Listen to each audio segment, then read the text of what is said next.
Assalamualaikum warahmatullahi wabarakatuh. Balik lagi di mata pelajaran farmakognosi. Baik, kali ini kita memasuki bab amilum ya. Bab amilum. Oke, langsung saja. Oke, ini amilum. Nah, untuk pengertian amilum sendiri adalah amilum atau pati adalah jenis polisakarida heksosa yang terdiri atas inti amilosa yang dikelilingi oleh amilopektin. Misal tepung halus ya. Misalkan tepung halus yang berasal dari endapan ubi singkong. Nah, ini adalah contoh dari gambar amilum-amilum yang ada ya. Lanjut. Oke, yang pertama ada nama simplicia dari amilum manihot ya. Yang pertama ini amilum manihot. Nama Indonesianya pati singkong. Nama tanaman asalnya manihot utilicina. Familia atau keluarganya yaitu Euphorbiaceae.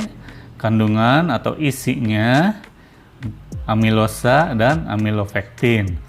Khasiat atau kegunaannya yaitu sebagai bahan penolong sediaan obat. Nah, ini adalah gambar yang diambil dari mikroskop. Ini adalah zat pati atau amilum ya. Ini kira-kira seperti ini gambarannya ya. Nah, untuk amilum ini bagian yang digunakannya yaitu pati yang diperoleh dari ubinya, akarnya ya. Dari ubi singkong atau akar singkong. Nah, kemudian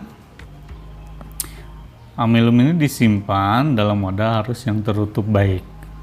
Oke, lanjut. Yang kedua ada amilum, nama simplicianya amilum maedis. Nah, nama tanaman Indonesianya biasa disebut pati jagung atau maizena atau juga cornstarch ya. Tanaman asalnya itu Zeamais. Keluarganya atau familia itu Poaceae. Kemudian kandungan atau isinya dia mengandung amilosa dan amilopektin. Kemudian khasiat atau manfaatnya yaitu sebagai zat tambahan ya. Nah, ini merupakan gambar dari amilum maedis atau pati jagung. Nah, ini gambar dari mikroskop ya. Bisa dilihat perbedaannya ya. Ini banyak sekali ciri-cirinya. Oke. Nah, untuk amilum maedis, nih bagian yang digunakannya itu biasanya ada pati yang diperoleh dari biji yang sudah matang atau yang masak ya. Kemudian penyimpanannya juga sama seperti amilum manihot, yaitu disimpan dalam wadah yang tertutup baik ya. Lanjut.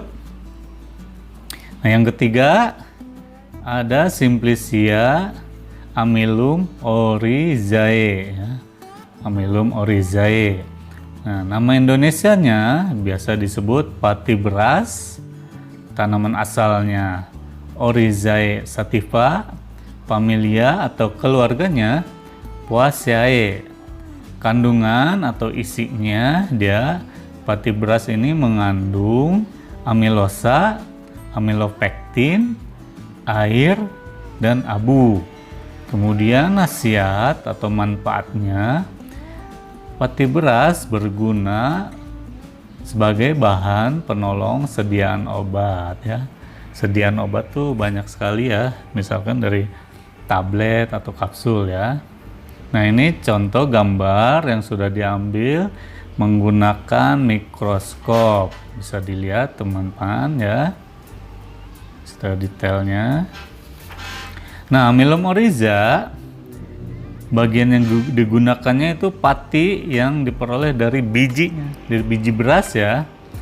Nah, penyimpanannya juga sama, simpan di tempat yang tertutup baik ya.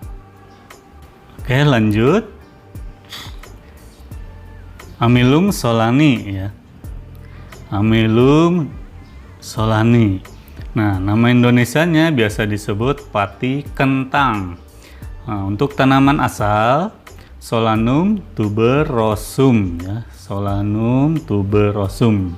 Nah, untuk familia atau keluarganya Solanaceae ya.